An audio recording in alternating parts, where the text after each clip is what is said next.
Just a note before we get into this episode. The following interview contains discussions of sexual assault, violence, murder, emotional abuse, and the recounting of traumatic events. Listener discretion is advised.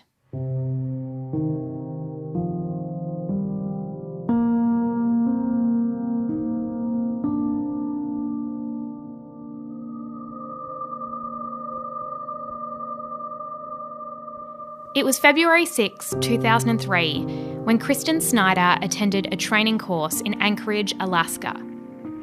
An environmental consultant, Kristen was a bright overachiever, joining an executive services program that claimed to help professionals succeed in their fields. But on this particular day, Kristen was acting out of character. She had stopped sleeping. To her partner Heidi, she appeared delusional and even threatened to end her life. Despite her erratic behaviour, she insisted on attending the course, which had cost her $7,000 American dollars. On day 10, Kristen became particularly distressed during a session and began making shocking claims not only about the organisation, but the man who ran it. The instructor allegedly told the class to ignore Kristen and refused to provide her with medical attention. With that, she left the hotel, waving goodbye to her wife, Heidi. After that, no one would ever see Kristen again.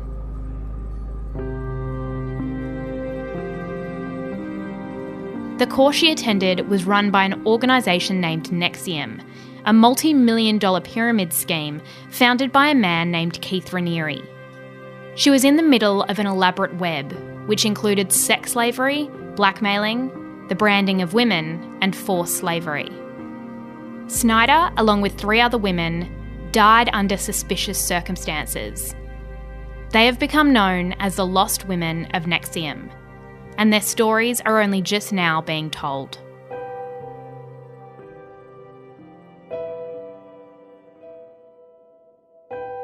I'm Jessie Stevens, and this is True Crime Conversations, a Mamma Mia podcast looking into the world's most notorious crimes by speaking to the people who know the most about them. In this episode, I'm joined by former NXIVM publicist turned investigative journalist Frank Parlato. Frank was the first person to reveal that NXIVM was branding women. In his new documentary special, The Lost Women of NXIVM, Frank takes a deep dive to answer the questions surrounding the tragic deaths and mysterious disappearances of 4 women who all had connections to NXIVM and its founder, Keith Raniere.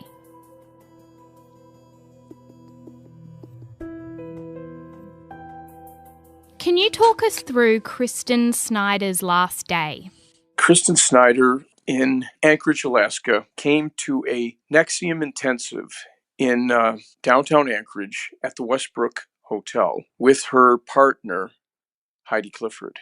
And during the day, as she was taking the class, she began to make some pronouncements that became very disturbing to the people who were conducting the classes. And they announced that they were throwing her out of the class.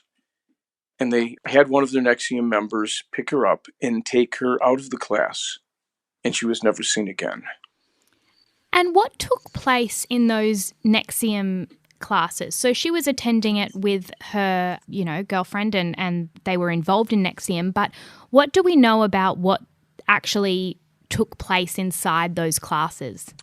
Well, they were traditional or typical NXIVM classes, which means they started in the morning at around 7 a.m. and they went on till about 9 or 10 p.m. at night.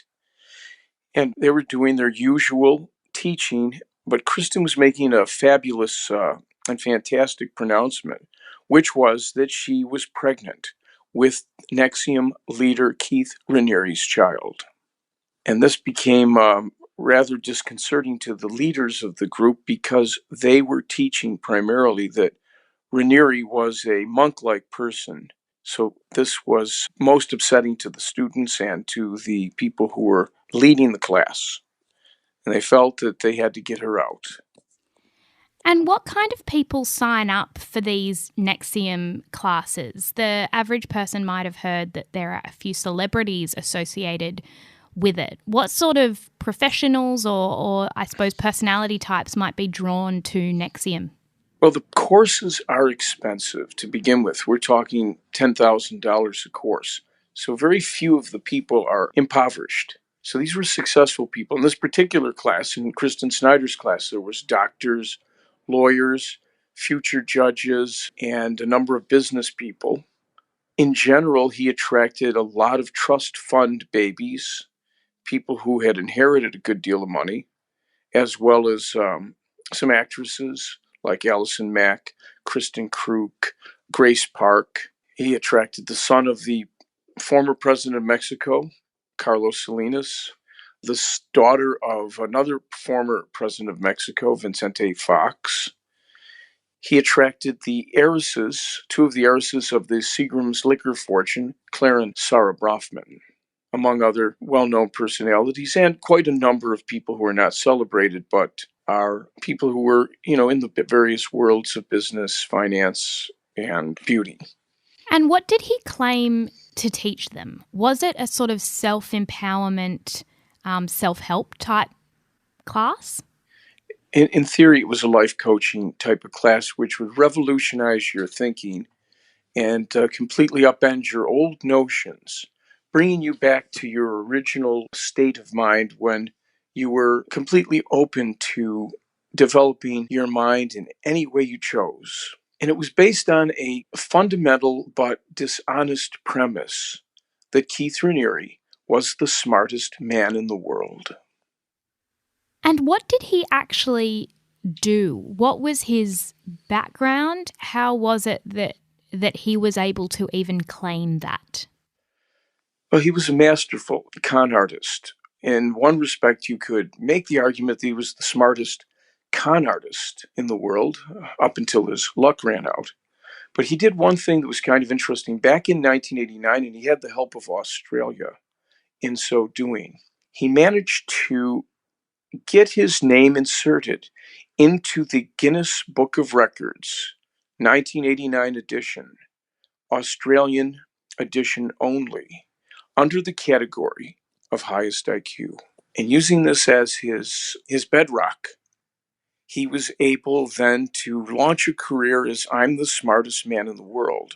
Now, why I say it's false is this. He did actually get his name in the 1989 Australian edition Guinness Book of Records. However, it was a take-home IQ test that he was able to persuade the editors of the Book of Records was a legitimate, uncontroversial test. Of course, a take-home test is not by any means an unmonitored test. It cannot be used to authenticate anything. He took a month, took it home, and came back with some answers.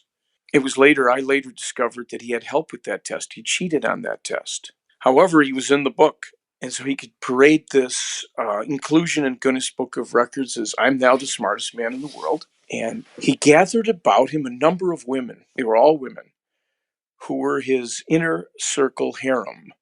And these women were also bright, attractive, charismatic women, maybe in some ways much more so than he was.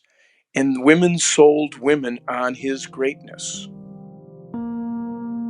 He was preying basically on all the girls in the community. He had a plan. His plan was to become a mentor figure, a teacher of these young kids. Often when you counsel people who were, say, children of what you call abuse, some little children are perfectly happy with it until they find out what happened later in life. And then it's more society that abuses them than actually the parent.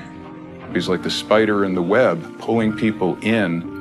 Raniere used to love giving examples like having sex with children. Why shouldn't grown-ups be able to have sex with children? Why is the age of consent 16, 17, 18? Why can't it be 12? In other societies in the past, like in Rome or whatever, the standards were completely different.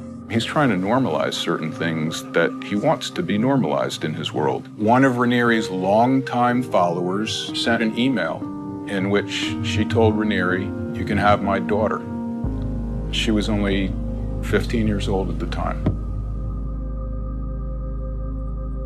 Going back to Kristen for a moment, who was in this class, and she started shouting things that were quite critical of Keith. What did she do for a living?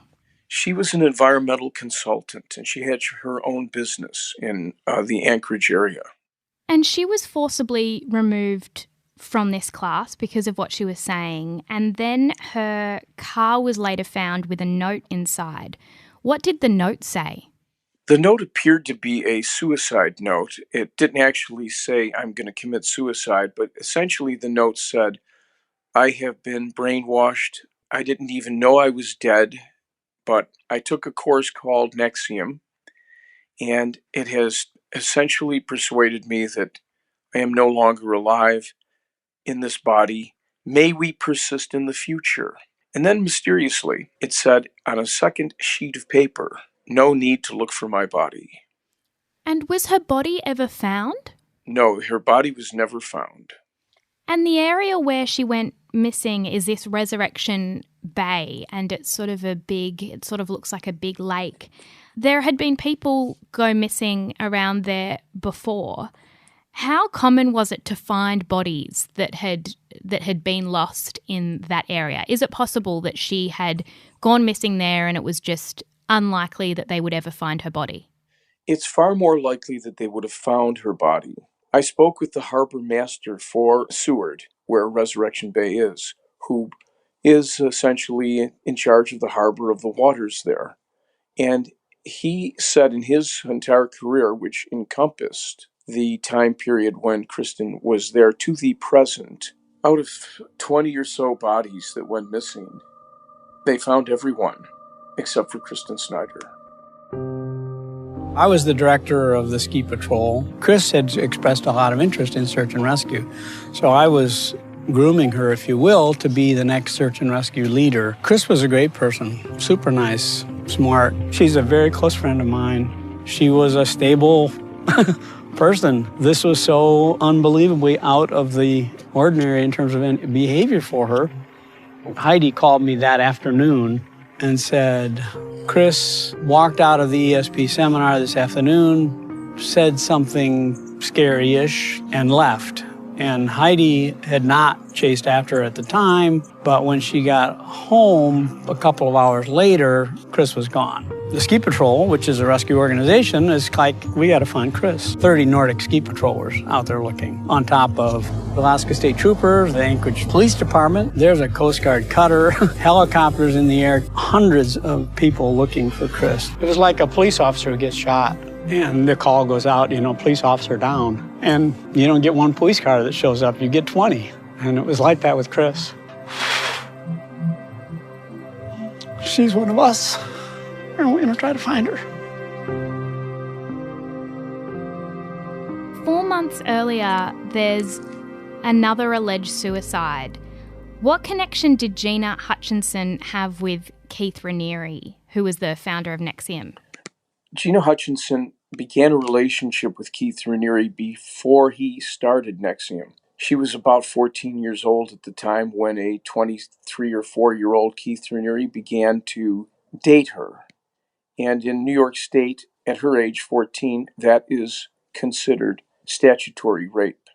And they dated for a while, if you can, I use the word date advisedly, and he molded her young life and brought her into, as he did with so many women, his harem. And he had almost complete control of her life for a good many years. When he started NXIVM, she kind of disappeared for a number of years and then came back. It's my suspicion that she began to reveal certain aspects of Keith Raniere, including the statutory rapes and the fact that he was anything but a celibate monk, to some of his rank and file followers. And then shortly thereafter, her body was found a couple of hours from Raniere's home in a wooded area, part of the property of a Buddhist monastery, shot in the head. It was ruled a suicide. Was there anything suspicious about the way her body was found? Well, it was very suspicious because there was really no investigation for any alternative theory other than suicide. The autopsy and the police report show that they immediately assumed it was a suicide, and they had no investigation as to whether or not maybe it was foul play. They didn't do a proper test for the pellets. They didn't look for footprints. They jumped to the hasty conclusion that she committed suicide, much like they did with Kristen Snyder. And in both instances, the police did not know, or no one made them aware of the influence that Keith Raniere had in these two women's lives. So by that stage, there's two women who have died by suicide who have quite a close connection to this Keith Raniere. We've touched on this, but how else would you describe him? He's obviously someone with an inflated sense of self. What other characteristics define him? Well, I think there's a couple of things that define him pretty well. He wasn't particularly a good-looking gentleman by standards of conventional good looks. He relied entirely on his harem to kind of give him a build-up that made women believe by the time they met him that they were in the presence of something extraordinary. And what he did with almost every woman when he first seduced them was to tell them he was interested in having a monogamous relationship with them, and that above all, he wanted to sire with the woman a child, and that child would grow to become a savior of the world. He called them an avatar child. So he appealed to a woman's sense of motherhood, and a woman would generally be pretty flattered that all of these intelligent women would be welcoming her and reinforcing his greatness. And through it all, he was just lying to them. And then once he got them in, he indoctrinated them. He was a master hypnotist, and he worked gradually to what some people might call brainwash the women who he got under his spell. And in what ways did he control them? There's one point in the documentary where it explains how he would control how they ate and their weight and that sort of thing. In which other ways did he sort of control their lives? Well, he controlled their diet. They had to remain extremely lean. Some would call it emaciated. He taught that any woman who ate more than 900 calories a day was not spiritually advanced. So he always kept them very thin and on a vegetarian diet. He also monitored their sleep. And because he slept all day and was up all night, while the women had to stay up all day and work for him, he could keep them up at night at will and limit their sleep. I doubt that any woman in his harem ever got a full 8 hours straight of sleep when he was around. In addition, you couldn't cut your hair, and that means any of your hair. If you were a woman, you had to let your hair grow exactly as it grows on your body without any kind of grooming, without his permission. He demanded 100% obedience. And anyone that didn't do exactly what he said would soon find the rest of the harem women descending on her with a either change or you will be shunned. He had this tight inner circle which both Barbara and Pamela were a part of. How would you describe their relationship with him? Well, they were I would call inner circle. There was about a half a dozen of his closest confederates. One was Barbara Jeske, another Pamela K. Fritz, a third was Karen Unterreiner, fourth was Kristen Keefe, who appears on in the film. All four of them got cancer. Two of them died, two of them survived. These four inner circle women lived in the actual residence of Keith Raniere's. And as you say, both Barbara and Pamela died of cancer. In what way is that suspicious? Because, cancer is obviously quite common, but there was something a bit unusual about the cancers that they fell ill with. Well, I think it's very unusual because he lived with 4 women and 3 cats.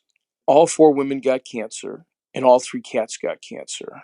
Keith used to always talk about how cancer was the New Age method of assassination. And he even laid the cancer at the doorstep of one of his followers' parents, claiming that they had found a way to give them all cancer. What we discovered when we tested one of the cancer-stricken women's hair was that she had extraordinary levels of 2 toxic cancer-producing metals in her hair at the time when she was living with him, and that is barium and bismuth. And how would she have those? Like, what in her environment would attach itself to her body in that way? Well, that's inexplicable right off the bat. How she could have so much barium and bismuth in her body suggests that, well, barium is found in rat poison. It suggests that she was poisoned. And I think it's fair to say that Keith was a chemist. When he went to college, that was one of his majors, chemistry, and he knew how to manipulate various toxins for purposes that he alone perhaps knew.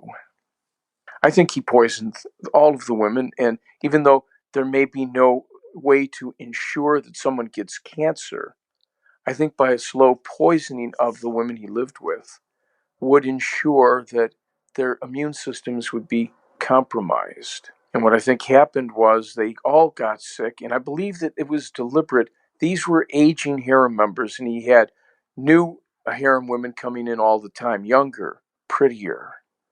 And I think it was out with the old and in with the new. One of the new was Alison Mack, who was an actor in Smallville. And when headlines came out about her affiliation with NXIVM, it sort of garnered worldwide news. I think it was about 2018 when that infiltrated popular culture. What came out about the cult at that time? Well, yeah, what came out was that Keith Raniere, with Alison Mack, who was his quote-unquote slave, were branding women on their pubic area with his, and some say hers, initials. So they took a hot cauterizing pen and were branding the women as slaves with the initials of Keith Raniere. And if you look at the brand, quite possibly Alison Mack's initials too. That's still in dispute, and we can't get anything authoritative because neither Raniere nor Mack will talk on the record about it. In addition to the branding, they also held blackmail-worthy material on all of the women who were required to give it on a monthly basis so that they could hopefully enforce the obedience. And if any woman wanted to get rebellious, they had the blackmail hanging over her. And Keith Raniere did eventually stand trial. What charges were brought against him in the courtroom? He was charged with racketeering conspiracy, identity theft, forced labor, and, most significantly, sex trafficking. And how about Alison Mack? Alison was originally charged with sex trafficking, racketeering, and forced labor. She did not stand trial. She took a plea deal where she admitted to committing racketeering and racketeering conspiracy. Actress Alison Mack pleaded guilty to racketeering charges today. Prosecutors say she helped alleged NXIVM leader Keith Raniere get women into a secret society in the group. The women were allegedly brought in as sex slaves for Raniere and branded with his initials. In court, Mack admitted to recruiting women by telling them they were going to become members of a female mentorship group. Mack's plea came as jury selection began for the trial of her co-defendants in Brooklyn federal court. Her sentencing is set for September 11th. And what role did sex trafficking play in NXIVM when all of this sort of came out in front of a courtroom? What did we learn? Well, it's a very interesting thing because this was a completely novel application of the sex trafficking law. Typically in U.S. sex trafficking law, you are trafficking women to a variety of different men who abuse these women for their gratification and perhaps for monetary payment. So typically a woman is trafficked out to a number of men and she becomes essentially a slave and trafficked woman.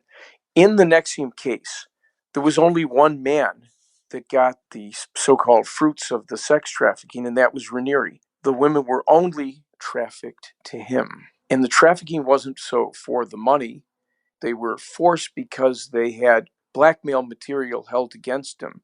They were forced by such as Alison Mack and other women to have sex with Raniere, which they testified in court was much to their displeasure and was not something they would have done had they not been blackmailed into doing it. And if we go back to Kristen Snyder for a moment, she was in a same-sex relationship and was claiming that she was pregnant with Keith's child. Do you think that that was true? The opportunity was there. In a discovery that we uncovered, we found out from review of her old credit card statements that had been made available to us that she was in Albany with Keith Raniere just before she went back to Anchorage and took her final NXIVM class, from which she disappeared. We also know that Keith had a particular teaching that supported his own lascivious nature, which was that he believed that women who were lesbian were actually suffering what he called a disintegration, and that they could be cured by him through special sessions. So he could work a sort of conversion therapy on the women who were lesbian, provided they were attractive and slender. And Kristen Snyder was. And I think it's quite likely that he did get her pregnant. I guess we'll never really know. In the documentary, you do a handwriting test based on the note that was found in her car, because there is, I suppose, a question about whether she wrote that or if someone else did. What conclusion did you come to? Well, the handwriting expert could not conclusively give an opinion. No, there were some letters, some parts of the script that looked similar, and there were other parts that looked drastically different. We don't know. We do know that Keith Raniere would have a strong motive to murder Kristen Snyder if his secret, the secret that he and only his harem knew, that he was nothing like a celibate, but actually a very sex-addicted, middle-aged man, that would ruin his entire business, which was attracting wealthy people to pay big money for classes. And at that particular time, he had just become introduced when Kristen Snyder and Gina Hutchinson, in that 4-month period, happened to coincide with a time period when he met Claire and Sarah Brofman, heiresses of the Seagram's fortune. And they were just getting lured in at the time. And they were just beginning to believe in his greatness, that he was a great monk, Buddha-like monk, who could solve the problems of the world. And with their money, he could do it rapidly, change the course of the world. And part of their strongest belief was that he was like Buddha, a monk who had renounced all for the welfare of the world. Finally, I just wanted to ask, so Keith Raniere has been convicted, and this documentary provides some question marks around the lost women of NXIVM whose deaths still... There are questions around them. Do you think that it's likely that there are a number of crimes that Keith Raniere wasn't convicted for, that there are a number of things he did that have not been seen before a court? I believe that sincerely and unequivocally, including the murder of these 4 women. The greatest crimes that Keith Raniere committed, he has not been convicted of. There's a verdict in the case surrounding an Albany-based sex cult. The jury found Keith Raniere guilty on all counts. He said he was running a self-help group for women. Let's listen now as he was found guilty, and we're listening to some of the women react to this verdict. They had seen some of this evidence, and it was truly shocking. Truly shocking for them to realize how they had been used and manipulated beyond their imagination. It was horrific for them, actually. When you first heard the word guilty over and over and proven over and over, what feeling went over you? Like, how did you feel? There is no feeling to describe. There really isn't. Just waves of emotion and relief, just incredible relief. And the quickness of it. Yes. That must mean something. Yes. You can't fool a New Yorker. Right. You can't. They saw it. They saw it in the in the evidence and these brave witnesses that came forward and spilled their souls and told their stories. They saw the truth quickly, very quickly. What will you do next? Go have a drink.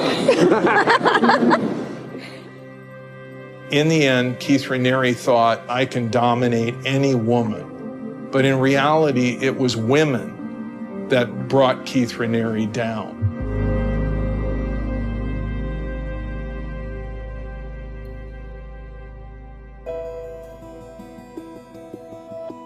The Lost Women of NXIVM is available to stream now on Investigation Discovery on Foxtel or by following the links in the description of this episode. We have a closed Facebook group where listeners are invited to discuss episodes of the podcast. Just search True Crime Conversations on Facebook and join the group for bonus information on this episode. If there is a case you want to hear about on a future episode of this podcast, then you can email us at truecrime@mamamia.com.au. True Crime Conversations is a Mamma Mia podcast hosted by me, Jessie Stevens. Technical production is by Luca Levine. Our executive producer and editor is Elise Cooper.